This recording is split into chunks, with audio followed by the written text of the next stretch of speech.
Cinema ஃபங்க்ஷனுக்கு interview மட்டும் பண்ணாமல் இது வரையும் ஹோஸ்ட்டும் பண்ண ஆரம்பிச்சிட்டிங்க. இனிமேல் தொடர்ந்து நிறைய படங்களுக்கு ஹோஸ்ட் பண்ணுங்கள். நல்லா அழகாக பண்ணுறீங்க. உங்களுடைய தமிழ் ரொம்ப பிடிக்கும் எனக்கு. இதே மாதிரி தொடர்ந்து எல்லா படங்களுக்கும் உங்களுடைய ஆதரவு இருக்கட்டும். 2K லவ் ஸ்டோரி எனக்கு படம். இங்கே 2K கிட்ஸ் எல்லாம் இருக்காங்க. நீ என்னடா பண்ணுறேன்னு எனக்கு கேட்காதீங்க.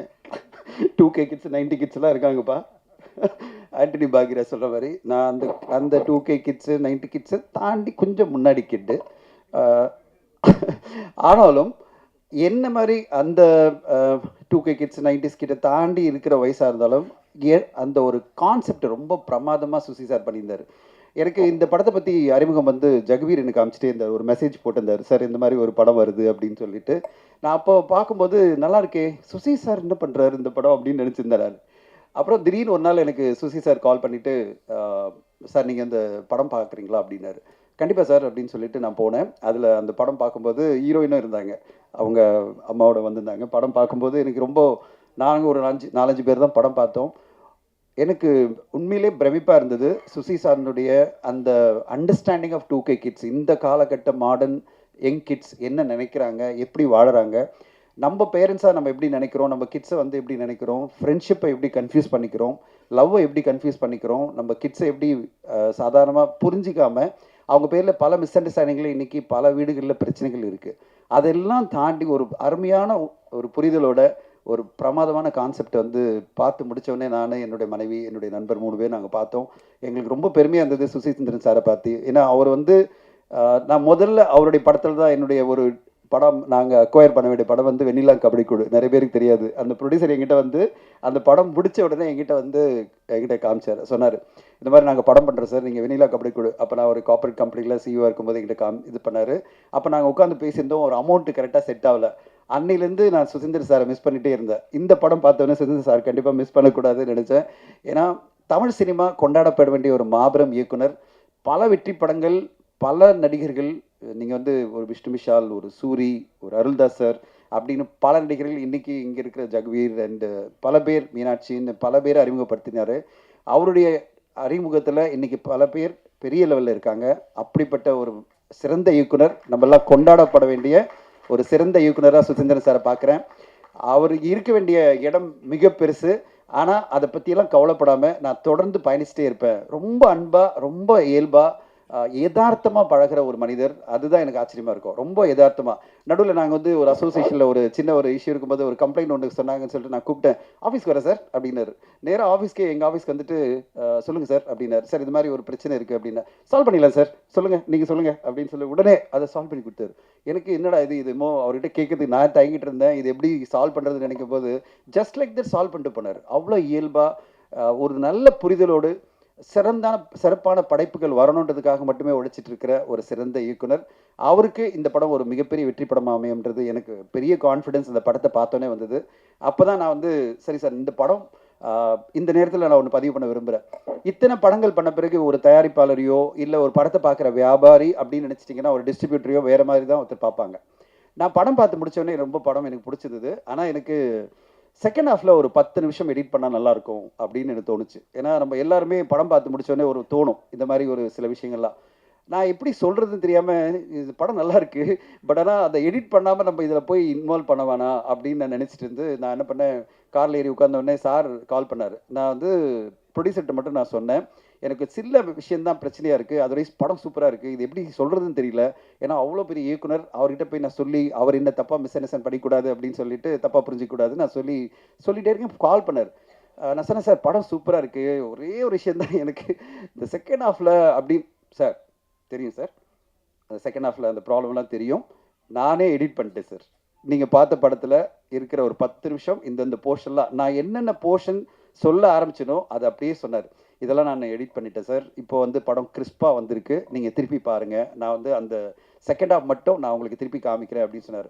அங்கே தான் ஒரு இயக்குனர் வெற்றி அடைகிறார். அதாவது நம்ம ஒரு பாயிண்ட் ஆஃப் வியூ, ஒரு ப்ரொடியூசரோ ஒரு டிஸ்ட்ரிபியூட்டரோ ஒரு விஷயம் சொல்கிறேன்னா அதை உடனே எடுத்துக்கிட்டு படைப்பு வந்து மக்களுக்கு போய் சேரணும். மக்களுக்கு போய் சேரும்போது சேர்ந்த பிறகு ஊடகங்களோ இல்லை மக்களோ இதை எடிட் பண்ணியிருக்கலாமே, இந்த அளவு எடிட் பண்ணலாம், 10 நிமிஷம் எடிட் பண்ணலாம், 20 நிமிஷம் எடிட் பண்ணலான்ற கமெண்ட்டை அப்புறம் வந்த பிறகு ஒரு படத்தை எடிட் பண்ணுறதுனால ஒரு பிரயோஜனம் இல்லை.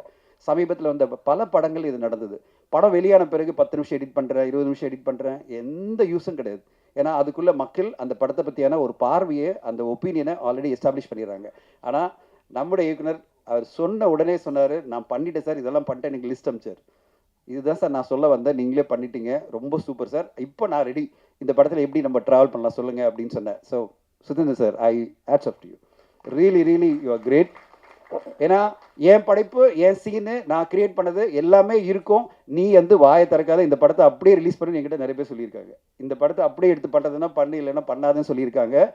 அதை விட உனக்கு என்ன தெரியும், எனக்கு தெரியும் என் சினிமா, இது தொடாத, ஒரு ஃப்ரேமை தொடக்கூடாதுன்னு சொன்ன இயக்குனர்லாம் என்கிட்ட இருக்காங்க. இது என்னுடைய படைப்பு, இந்த படைப்பில் ஒரு ஃப்ரேமை நீங்கள் தொட்டாலும் நான் பிரச்சனை பண்ணுவேன் சொன்ன இயக்குனர்கள்லாம் நான் பார்த்துருக்கேன். ஆனால் சார் நானே இவ்வளோ எடிட் பண்ணுறேன், இந்த லிஸ்ட் அனுப்புகிறேன், உங்களுக்கு ஓகேவா சொல்லுங்கள் அப்படின்னு சொல்லிட்டு அந்த எடிட் பண்ணிவிட்டு ஒரு படமாக, ஒரு படைப்பாக, சிறந்த படைப்பாக மக்களை போய் ரீச் பண்ணணும், மக்கள் ரசிக்கணும், அதுக்கான நல்ல படைப்பை கொடுக்கணும்னு நினைக்கிற சுதீந்திரன் சார் மிகப்பெரிய வெற்றிகள் அடையணும். இது வந்து ஒரு அதுக்கான அடிக்கல்லாம் இருக்கும்னு நினைக்கிறேன். ஏன்னா அவருடைய போக வேண்டிய தூரமும் நிறைய இருக்குது. அவர் இளைஞர் தான், இன்னும் பல வருஷங்கள் மிகப்பெரிய வெற்றி படங்களை கொடுக்கணும்னு நான் எதிர்பார்க்குறேன். இந்த படத்தில் எல்லோருமே மிக சிறப்பான பணி.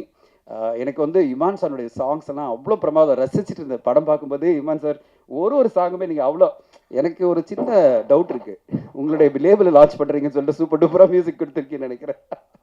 சும்மா ஒரு பயாஸ்ட்டுன்னு நினைக்கிறேன். ஆனால் உண்மையில் எனக்கு வந்து Vignesh, you are very lucky. இந்த மாதிரி உங்களுக்கு சூப்பரான மியூசிக் அமையறதெல்லாம் அவ்வளோ ஈஸி கிடையாது. அவ்வளோ பிரமாதமாக 4 பாடல்களுமே அட்டகாசமான பாடல்களை இமான் சார் கொடுத்துருக்காரு. அவரோட சேர்ந்து கார்த்திக் நேத்தானோட வரிகள். இந்த பாடல் ஒரு படத்துக்கு ஒரு நல்லா அமைஞ்சாலே போகிறோம், அந்த படம் வந்து ரொம்ப ஸ்ட்ராங் ஆகிடும். அப்படிப்பட்ட ஒரு ஸ்ட்ராங்கான ஒரு படத்துக்கு ரொம்ப தூணாக இருக்கிறது வந்து இமான் சாரும் அண்ட் கார்த்திக் நேத்தா அவர்களும். அவங்களுக்கு 2 பேருக்குமே என்னுடைய நன்றிகள். இந்த படம் ஒரு குவாலிட்டியான படமாக, ஒரு மியூசிக்கலி ஒரு ஃபென்டாஸ்டிக்கான ரொமான்டிக் த்ரில்லர், ரொமான்டிக் என்டர்டெய்னராக வந்ததுக்கு காரணமே உங்களுடைய உழைப்பு தான் சார். உங்களுக்கு மிகப்பெரிய நன்றி. நான் தயாரிப்பாளர் விக்னேஷ்க்கு வாழ்த்து சொல்லணும். நான் பல படங்களை ட்ராவல் பண்ணியிருக்கேன். அந்த படங்களுடைய பிரச்சனைகளை பார்த்துருக்கேன். அந்த படங்கள் மூலமாக எனக்கு பிரச்சனை வந்திருக்கு. அத்தனையும் தாண்டி நான் வந்து போயிட்டே இருக்கேன். ஆனால் விக்னேஷ் அவர்களுக்கு முதல் படம் வரும்போது பல பிரச்சனைகள், பல தயக்கங்கள், பல குவைரிஸ் இருக்குது. அவருக்கு கொஸ்டின்ஸ் இருந்துகிட்டே இருக்கும், இது இப்படி பண்ணலாமா, அப்படி பண்ணலாமா, இவ்வளோ பட்ஜெட் ஆகுமா, இவ்வளோ ஆகுமா. ஆனால் அதை மீறி நான் அவருக்கு கூட உட்காந்துட்டு ஒரு அண்ணனா, மூத்த அண்ணனா அவருக்கு நான் கைட் பண்ணிகிட்டு இருக்கேன். இந்த படத்தை வந்து எப்படி கொண்டு போகணும், எப்படி நம்ம ரிலீஸ் பண்ணணும். அந்த February 14 வேலண்டைன்ஸ் டேக்கு கண்டிப்பாக இதை வந்து நம்ம கொண்டு வந்து மக்கள் மத்தியில் கொண்டு போய் சேர்க்கலாம் அப்படின்னு சொல்லிட்டு ஒரு பிளான் பண்ணி இன்றைக்கி நாங்கள் பண்ணிகிட்ருக்கோம். அதுக்கு ஒரு ஸ்டெப்பாக தான் இன்றைக்கி இந்த ட்ரெய்லர் லான்ச் நாங்கள் பண்ணியிருக்கோம். இன்றைக்கி இந்த ட்ரெய்லர் லான்ச் பண்ண சுசீந்திரன் சாருடைய நடிகர்கள் அப்படின்னு சொல்லணும், அறிமுகங்கள், திரு விஷ்ணு விஷால் அவர்களுக்கும் திரு சூரி அவர்களுக்கும் இந்த நேரத்தில் எங்களோட நன்றிகளை தெரிவிச்சுக்கிறோம். அண்ட் இந்த படத்தில் நடித்த எல்லோருமே, right from Jagbir, Meenakshi madam, Vinodhini madam அவ்வளோ சூப்பராக நடிச்சிருக்காங்க. பிரபாகர் சார், நான் ஒரு படம் பார்க்கும்போது நீயானா கோபியா நடிச்சிருக்காரு.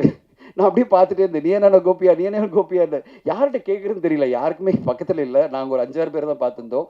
அப்புறம் நான் யோசிச்சிட்டே இந்த படம் முடிஞ்ச உடனே கேட்க முடியல. இங்கே வந்த உடனே கேட்டேன், சார் நீங்கள் யார் அப்படின்னு கேட்டேன். சார் அவரோட அண்ணன், 2 வருஷம் நான் அண்ணன் அப்படின்னாரு. என்ன சார் அப்படியே பாடி டபுள் மாதிரி இருக்கீங்க 2 பேரும் அப்படின்னு சொன்னேன். ஸோ மிக சிறப்பாக பிரபாகர் சார் நடிச்சிருக்கீங்க. உங்களுக்கு ஒரு பெரிய கெரியர் காத்திருக்கு சார். அண்ட் வாழ்த்துக்கள் உங்களுக்கும். அண்ட் இந்த படத்தில் நடித்த எல்லோருக்கும், இந்த படத்தினுடைய டெக்னீஷியன்ஸ், கேமராமேன் ரொம்ப பிரைட்டாக அருமையாக யூஸ்ஃபுல்லான கலர்ஸாக கொடுத்துருக்காரு. அது தியாகு, எடிட்டிங் சூப்பராக. நான் கூட சொல்லிட்டேன், படம் வெளிவரத்துக்கு முன்னாடி எடிட் பண்ணிவிட்டு யாருமே சொல்லக்கூடாது, ஊடகங்களும் சொல்லக்கூடாதுன்னு ரொம்ப அழகாக இந்த டீம், சுதீந்திரன் சாரும் எடிட்டரும் பண்ணியிருக்காங்க. இவ்வளோ அழகான ஒரு டீம், இளமையான ஒரு டீம். இந்த படம் சொல்ல வர கருத்து உங்கள் எல்லோருக்குமே பிடிக்கும், கண்டிப்பாக ஊடகங்களுக்கு எல்லோருக்குமே பிடிக்கும். ஒரு மாடர்னான கான்செப்ட், ஒரு மாடர்னான தாட், இந்த சொசைட்டிக்கு தேவைப்படுற ஒரு மெசேஜை அழகாக நம்மளுக்கு சுசீந்திரன் சார் கொடுத்துருக்காரு. அவருடைய படைப்பு மிகப்பெரிய அளவில் மக்கள் மத்தியில் சேருன்ற எதிர்பார்ப்பு எனக்கு இருக்குது. ஸோ இவ்வளோ விஷயங்கள் சொல்லி முடிச்சுட்டு நான் ஒரே ஒரு விஷயம் சொல்லணும். அது வந்து முதல்ல நான் கடைசியாக சொல்லும்போது திரு அருள்தாஸ் அவர்களுக்கு என்னுடைய நன்றிகள்.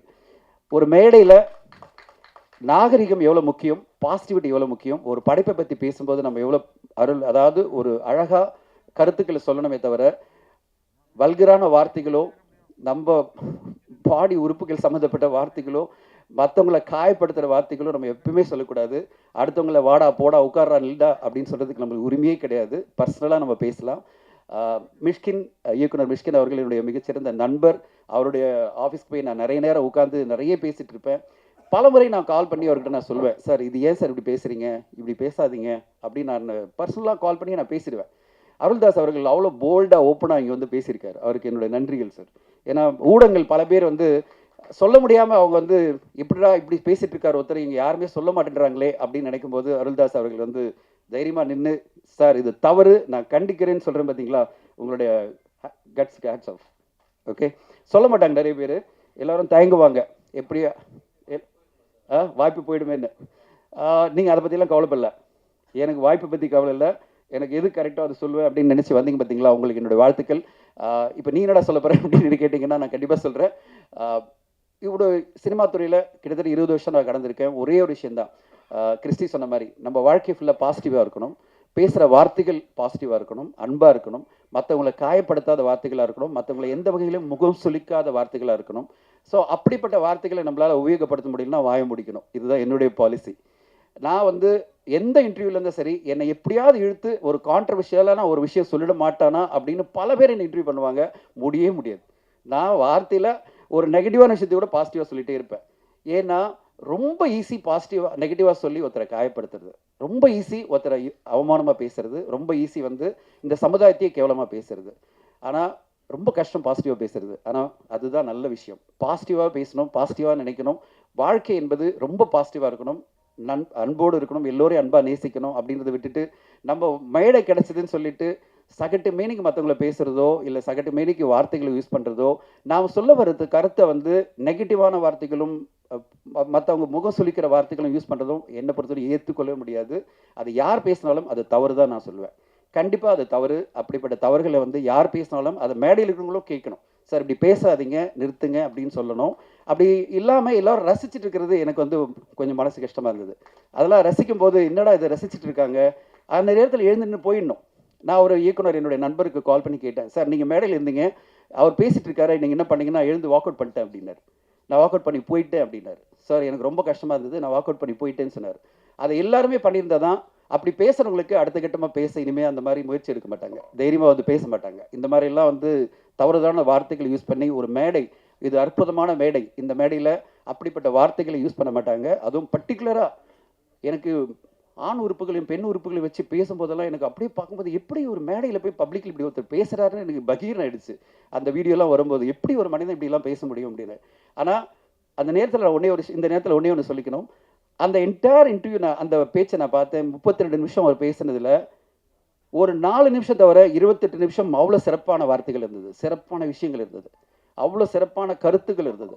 ஆனால் அந்த சிறப்பான கருத்துக்கள் மக்கள் மத்தியில் போய் சேர்றதுக்கு அவர் யூஸ் பண்ண ஒரு 4 நிமிஷம் வார்த்தைகள், 4 நிமிஷம் சொன்ன விஷயங்கள், அவர் சொன்ன அந்த அப்ஜெக்டிவ்ஸ், அவர் சொன்ன விஷயங்கள், அது எல்லாமே அந்த 28 நிமிஷம் அவர் சொன்ன மிக சிறப்பான விஷயங்களையும் ரொம்ப கேவலப்படுத்திடுச்சு. ஸோ என்னுடைய ஒரே ரிக்வெஸ்ட் என்னென்னா, நான் என்னுடைய உண்மையான ஒரு நல்ல நண்பராக இருக்கிற திரு மிஷ்கின் அவர்களுக்கு, மேடைகளை நீங்கள் உங்களுக்கு இருக்கிற அந்த 28 நிமிஷத்தை ரொம்ப அழகாக பயன்படுத்துங்க. அந்த 28 நிமிஷம் நீங்கள் பேசியிருக்கீங்களே, அது மட்டுமே பேசியிருந்தால் காலங்காலமாக அந்த 28 நிமிஷமும் ஒரு பெஞ்ச் மார்க்காக இருந்திருக்கும். வாழ்க்கையை எப்படி புரிஞ்சிக்கணும், வாழணும் அப்படின்றதுக்கு பல அற்புதமான விஷயங்களை அதில் சொல்லியிருந்தார். அதை மட்டுமே சொல்லியிருந்தால் போகிறோம். அந்த 4 நிமிஷம் வார்த்தைகளை சொல்லி, 4 நிமிஷம் வந்து தவிர்க்கப்பட வேண்டிய வார்த்தைகளை சொல்லி, இந்த 28 நிமிஷம் பேசுறதெல்லாம் இது எல்லாத்தையும் நல்லிஃபை பண்ண சொல்லுவாங்க இங்கிலீஷில். அதை நல்லிஃபை பண்ணுற மாதிரி இல்லாமல், யாரையுமே கேவலப்படுத்தாமல், யாரையுமே வந்து கௌரவ குறைச்சல் பண்ணாமல், இங்கே இருக்கிற ஊடகம் நம்மளை மதித்து அவங்களுக்கு ரெஸ்பெக்ட் கொடுத்து எல்லோருமே பேசணுன்றது தான் என்னுடைய ஆசை. இங்கே எல்லோருமே பாசிட்டிவாக பேசணும்னு ஆசைப்பட்டு தான் ரொம்ப சைலண்ட்டாக போயிட்டு இருந்தது. என்னடா ரொம்ப சைலண்ட்டாக சாம்பார் மாதிரி போகுது ஈவெண்ட்டு, தம்ப்நெயிலே இருக்காது போல இருக்குது இந்த வீடியோக்குன்னு நினச்சிருந்தேன். அருள்தாஸ் வந்து நிறைய தம்ப்நெயில் கொடுத்துட்டாரு. சரி, நான் அது சொல்லலைன்னா இந்த நேரத்தில் முக்கியமாக சொல்லணும், என்னுடைய நண்பர், எனக்கு எப்போவுமே என்னை வந்து கேள்வி கேட்டுகிட்டே இருக்கிற நண்பர் ப்ளூ சட்டை மாறன் அவர்கள் வந்து ஒரு ட்வீட் போட்டிருந்தார். எல்லா ரிவ்யூஸும் வந்து பாசிட்டிவாக அதாவது என்னது நியாய தராசோடு போடணும்னு நினைக்கிற தனஞ்சயன் அவர்கள் இப்படி மேடை பேசினாரே, அவரை பற்றி கேள்வி கேட்க மாட்டாரா அப்படின்னு ட்வீட் போட்டிருந்தார். நான் அவருக்கு சொல்லிக்கிறேன் இந்த நேரத்தில், கண்டிப்பாக மேடையில் நான் இப்போ சொல்லிட்டேன். உங்களுக்காக மட்டும் இல்லை, அந்த வீடியோ பார்த்த உடனே எனக்கு ரொம்ப வருத்தமாக இருந்தது. அதனால் பதிவு பண்ணணும்னு சொல்லிட்டு உங்கள் முன்னாடி இந்த விழாவில் நான் பதிவு பண்ணுறேன். யார் அப்படி பேசினாலும் ஊடக நண்பர்கள் நீங்களும் ரெஸ்பான்சிபிலிட்டி எடுத்துங்க. கண்டிப்பாக நீங்கள் எழுந்து சொல்லுங்கள், சார் இந்த மாதிரி வார்த்தைகளை நாங்கள் கேட்க மாட்டோம், நாங்கள் இதை ஏற்றுக்க மாட்டோம், நீங்கள் சொல்லுங்கள். அதுதான் உங்களுடைய ரெஸ்பான்சிபிலிட்டியாக நான் பார்க்குறேன், உங்களுக்கு கடமையாக பார்க்குறேன். இல்லைன்னா இது பேசினா ரசிப்பாங்க நினச்சி இன்னும் பல பேர் பேச ஆரம்பித்தாங்கன்னா ஒவ்வொரு மேடையுமே அநாகரிகமான மேடையாக மாறிடும். அப்படி மாறக்கூடாது, அப்படி மாற விடக்கூடாது. நாம் யாருமே ஒவ்வொரு மேடையுமே சிறப்பான மேடையாக நம்ம மாற்றணும். அதுக்கான பொறுப்பு இங்கே இருக்கிறவங்களுக்கும் முன்னாடி இருக்கிறவங்களுக்கும் இருக்குன்னு இந்த நேரத்தில் பதிவு பண்ண விரும்புகிறேன். பெரிய லெக்சர் கொடுத்து நினைக்காதீங்க. உங்களோட நான் பயணிச்சுட்டு இருக்கேன். உங்களோட நண்பராக நான் பல வருஷம் இருக்கேன். அந்த உரிமையில் நான் உங்ககிட்ட பேசிகிட்டு இருக்கேன். அந்த உரிமையில் தான் இந்த கருத்துக்களை நான் பதிவு பண்ணுறேன். மீண்டும் ஒரு முறை என்னை பல முறை நான் தவறி விழுந்தாலும் என் கையை பிடிச்சி நகர்த்தி கொண்டு போகிற பல ஊடக நண்பர்கள் இங்கே இருக்கீங்க. நான் எவ்வளோ விழுந்தாலும் நீ வீழ்வேன் என்று நினைத்தாயோ அப்படின்னு நினச்சி நான் திருப்பி திருப்பி எழுந்து வந்துட்டே இருப்பேன். அப்படி எழுந்து வர எனக்கு முக்கியமான காரணம், என்னை யார் கேட்டாலும் சொல்லுவேன், என் ஊடக நண்பர்கள் என் கூட இருக்காங்க, என்னை என்றைக்குமே கை தூக்கி காப்பாற்றுவாங்க நான் சொல்லுவேன். அப்படிப்பட்ட ஊடக நண்பர்கள் முத்தாலி நான் சொல்கிறேன், நீங்கள் தான் எங்களெல்லாம் வளர்க்குறீங்க, நீங்கள் தான் எங்களுக்கெல்லாம் சப்போர்ட் பண்ணிகிட்டு இருக்கீங்க, நீங்கள் தான் எங்களை உருவாக்குறீங்க. அப்படிப்பட்ட நீங்கள் யார் உங்கள் முன்னாடி எந்த தவறுதலாக பேசினாலும் எழுந்து நின்று கேள்வி கேட்டு அவங்கள ஸ்டாப் பண்ணுங்கள். நல்லபடியாக பேசிட்டோம். இந்த உலகம் பாசிட்டிவாக இருக்கணும், இந்த உலகம் சிறப்பாக அமையணும், எல்லோருக்கும் மகிழ்ச்சியாக அமையணும்.